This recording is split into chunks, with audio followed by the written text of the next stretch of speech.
안녕하세요. 고찬스 PD입니다. 지난 시간까지는 MCN, 웹툰, 이런 쪽에서 인공지능이 활용된 사례라든지 이런 거에 대해서 얘기를 드렸고요. 오늘부터는 영화 분야에 인공지능이 활용된 사례에 대해서 얘기를 드리려고 합니다. 그래서 이제 사례 얘기를, 영화 쪽은 인공지능이 적용된 사례가 다른 분야에 비해서 조금 더 다양하게 있는 것 같아요. 근데 그런 사례를 처음 얘기 드리기 전에, 오늘은 이제 영화 속에 표현되어진 인공지능에 대해서 처음 들어가는 그런 얘기로 그 얘기를 좀 드리도록 하겠습니다. 이 뒤에 이어서 시나리오를 쓰는 인공지능이라든지 영화 예고편을 편집하는 인공지능이라든지 영화 CG 관련된 인공지능 여러 가지 영화 쪽은 사례에 대해서 얘기 드릴 부분이 꽤 많이 있는데, 하여간 이 영화는 조금 그 내용이라든지 이런 부분에서도 인공지능을 다루고 있는 것이 꽤 많아서 그런 영화 속에 그려진 인공지능에 대해서 얘기를 드리고자 합니다. 최근 영화에서도 인공지능 관련된 얘기들이 굉장히 많은데, 가장 좀 먼저 인공지능에 대해서 제대로 이제 다룬 영화를 꼽아보자면 2001 스페이스 오디세이라는 영화를 꼽을 수 있을 것 같습니다. 이 영화가 나온 게 1968년이라고 하더라고요.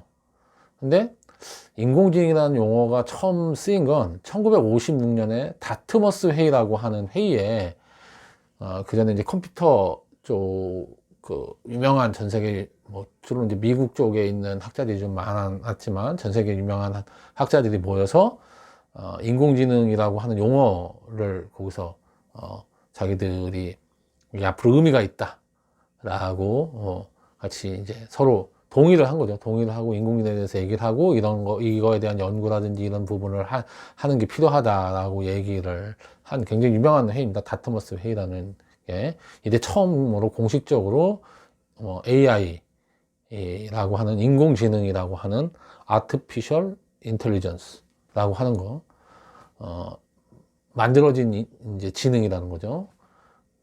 그런 게 처음 이제 얘기가 된 거죠. 이 회의에서.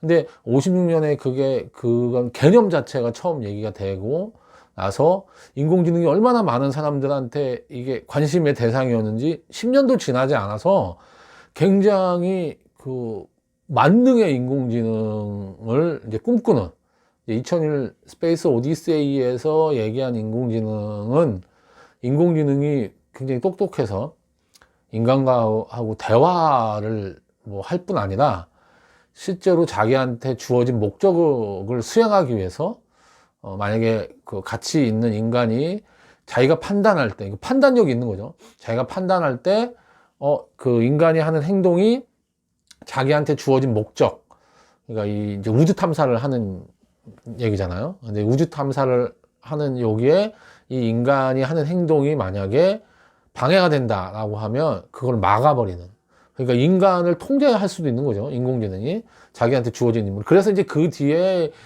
이런 비슷한 그 모티브로 많은 영화들이 나왔습니다. 그래서 로봇하고 관련돼서도 그런데 이제 로봇의 3원칙 그래가지고 얘기가 많잖아요. 그런데 그 로봇이 그런 3원칙이라든지 인공지능이 갖고 있는 이런 원칙, 우리가 정해놓은 원칙을 지키다 보면, 그러니까 로봇한테 우리 인간을 보호해야 된다, 우리 지구를 보호해야 된다, 이런 대명제를 했을 때 인간이 특정 행동을 하는 경우에 인간이 전체 인류를 멸망시킬 수도 있다.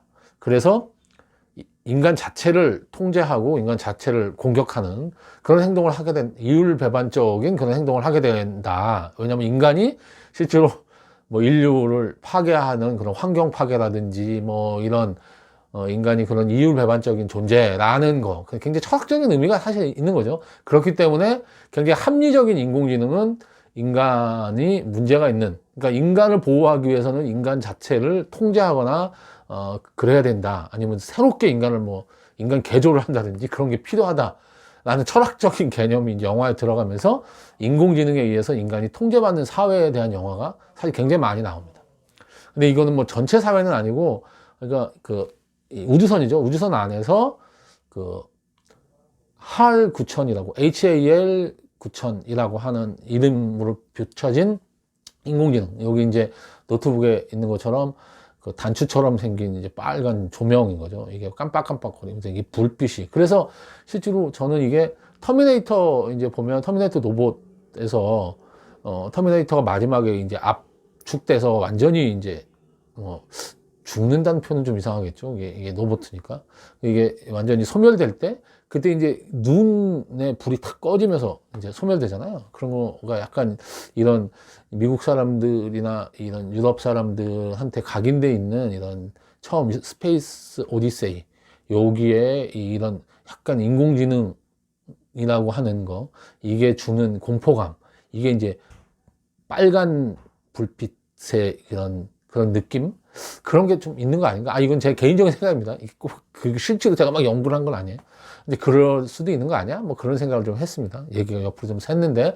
하여간 인공지능을 다룬 이런 영화들은 그런 굉장히 인간이 갖고 있는 이율배반적인 그런 부분, 인간이 자기 파괴적이고 지구를 뭔가 이렇게 환경을 파괴하고 그래서 전체 인간이 파멸되는 쪽으로 이게 선택을 뭔가 하는 그런 굉장히 문제가 많은 그런 존재다라는 철학적인 부분이 투영되면서 이런 인공지능이나 뭐 인공지능이 이제 내재된 그런 로봇에 관련된 그런 영화들이 굉장히 많이 나왔고, 2001 스페이스 오디세이가 어찌 보면 굉장히 그런 시초로 처음으로 그런 걸 다룬 영화가 아닐까. 제가 이제 영화에 대해서 뭐 전문가는 아니라서 이전에 그런 게 좀 있었는지도 모르겠는데, 솔직히 있었을 수도 있잖아요. 인공지능 개념이 나오기 전에도 이런 얘기를 할 수 있지만, 근데 굉장히 인공지능 개념을 적절하게 잘 넣어서 영화를 만든 것 같고, 그게 1956년도에 인공지능이라는 개념에 대해서 과학자들이 얘기를 처음 했는데 10년 좀 넘게 지나서 이런 영화가 나왔다는 거는 그 당시에 사람들이 얼마나 인공지능이 처음 나왔을 때 빠르게 인공지능에 대해서 반응을 보였나라는 걸 알 수 있습니다. 굉장히 인공지능에 대해서 열광을 했고, 당장 뭔가 이 인공지능이 우리 정말 인간의 그런 두뇌, 인간의 머리를 능가, 인간의 그런 지능을 능가하는 그런 수준의 인공지능이 나올 거라고 기대를 좀 했던 거죠. 실제로 그런데 그런 기대가 이제 하면서 생각보다 이게 쉽지 않구나라는 거를 겪었고, 그래서 이제 인공지능의 겨울이라고 해서 인공지능에 대한 기대가 좀 무너져서 한동안 인공지능에 대한 연구가 안 되던 그런 부분을 이제 이 시기를 인공지능의 겨울이라고 하는데, 2번이나 인공지능의 겨울을 제가 겪었고, 실제로 이제 최근에는 인공지능에 대해서 너무 이제 이게 여기저기 얘기가 많으니까 이게 좀 과장돼 있다 그러면서 3번째 인공지능의 겨울이 오는 거 아니냐, 이런 얘기도 있습니다. 근데 이제 저는 글쎄 올 수도 있겠죠. 그리고 인공지능에 대해서 너무 많은 얘기들이 있고 일정 부분에 대해서 과한 기대가 있는 것도 사실인 것 같아요. 근데 그거는 이제 실제적으로 전에는 인공지능을 일반 우리 시민 이걸 이제 활용하거나 이런 거에 느끼기가 좀 쉽지 않았는데, 저는 최근에 인공지능은 일반 소비자들이 인공지능을 실제로 많이 사용을 하고 있다고 생각하거든요. 이미 이미지 인식이라든지 음성 인식이라는 게 상당 부분 수준이 올라와서 우리가 뭐 인공지능이라고 이걸 얘기를 사람들이 안 한다 뿐이지, 사실 인공지능 그런 기술을 활용해서 상당히 많은 부분에서 우리가 이미 활용을 하고 있어서 이게 뭐 3번째 겨울이 온다 이런 거 자체가 오히려 저는 과장인 것 같고, 너무 이제 큰 기대가 있으면 뭐 실망이 있을 수도 있겠지만 굉장히 여러 분야에서 인공지능이 적용돼서 지금 상당 부분 활용이 되고 있기 때문에 당장 무슨 겨울이나 이런 개념이 온다기보단 오히려 어떤 부분이 이제 이 소비자들이 인공지능을 활용하는 거에 또 불을 확 붙일 수 있는 그런 이제 그런 서비스라든지 그런 제품이 과연 어떤 게 나올 수 있을까? 그게 좀 필요하다고 생각하거든요. 그냥 지금의 스마트폰도 사실은 처음에 PDA 나오고 막 뭐 이런 거에 대한 개념이 굉장히 많이 나왔을 때 사람들이 굉장히 기대를 했다가 처음에 PDA 폰이나 이런 거 써보고 되게 실망을 많이 했거든요. 이게 뭐야, 불편하다고 하고 되게 이런 얘기를 많이 했는데, 사실 아이폰이 나오면서 지금의 스마트폰이 일반화되는 현상이 갑자기 몇 년 사이에 벌어진 겁니다. 그러니까 아이폰이 나오기 전까지만 해도 그 전에 나온 폰들은 너무 불편해서 이걸 스마트폰이라고 부른다는 게 말도 안 된다고 생각을 했고, 이걸 전화만 하면 되지, 이게 불편하게 이게 뭐 하는 거냐, 말도 안 된다. 이 안에 이런 기능을 집어넣는 게, 이거 사람들이 많이 사지도 않고 써보고 되게 불편하다고 하고, 뭐 여러 가지 문제가, 얘기를 했는데, 사실은 이 모든 문제점을 불식시킨 건 아이폰이 나오면서, 사람들이 써보고, 와, 이게 멋지고 굉장히, 편하다. 라는 인식이 퍼지고, 그런 기술이 사람들이 사용하게 되니까 이제 사용해서 그게 성공하니까 돈을 벌게 되고 번 돈으로 더 개발을 하고 하면서 스마트폰 시장이 급속하게 발전을 했고 기술도 굉장히 빠르게 발전을 하게 된 거죠. 그러니까 인공지능도 지금 그렇게 불을 탁 당겨줄 그런 제품이나 서비스가 과연 어떤 게 나올 거냐 하는 저는 시점이라고 보고 있어요. 이게 좀 오래 걸릴 수도 있겠죠. 그러면 사람들이 이거 지쳐가지고 이거 아무것도 안 되네 뭐 이렇게 하면서 PDA 폰이 그랬다니까요.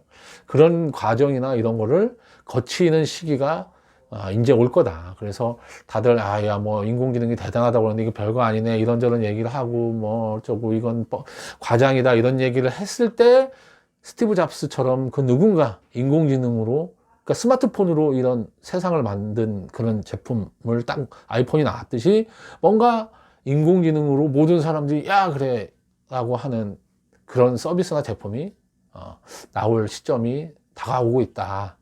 그거를 위해서 저는 이제 조금 더 사람들이 인공지능에 대한 대중화가 필요하고 대중화라는 부분에서 컨텐츠 부분의 인공지능 활용이라는 게 굉장히 중요한 부분을 할 거다. 이런 얘기를 계속 얘기를 드리는 거죠. 오늘 영화 속 내용 얘기를 하면서 이런저런 얘기를 좀 드렸는데, 그러니까 사실 영화에서는 굉장히 우리 상상 속 얘기를 할 수 있는 거니까 좀 일찍 먼저 인공지능이 이런 모습으로 나타날 거다라는 얘기를 했고, 실제로 2001년에 이런 일이 벌어질 거라고 영화를 만든 거잖아요.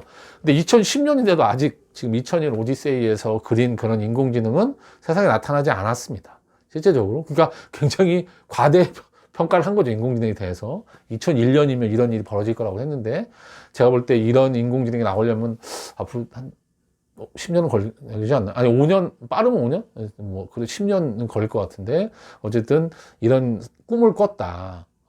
인공지능 개념이 나오고 나서 10년 지나자마자 이런 생각을 했다는 거 봐서는, 저희는 항상 꿈을 꿀 때는 뭔가, 굉장히 앞서서 꿈을 꾸는데, 이게 결국은 우리가 인류가 그런 걸 이루어 왔다는 거고, 지금 현재 개발된 인공지능 기술이나 이런 게 사실은 뭔가 탁, 이런 서비스가 팍 폭발하거나 제품이 팍 폭발할 만한 그 무엇이 하나 나올 만한 그런 지점에 지금 와 있다. 이게 제 생각이고, 이런 상황에서 컨텐츠 분야의 인공지능 활용이라는 거, 그 다음에 이런 아이디어를 우리가 낸다는 거, 이게 굉장히 중요한 시점이다. 이런 얘기를 요즘 열심히 얘기를 드리고 있습니다. 다음 뭐 영상부터는 영화 분야에서 인공지능을 진짜 활용한 사례에 대해서 말씀드리도록 하겠습니다. 예, 다음에 뵙겠습니다.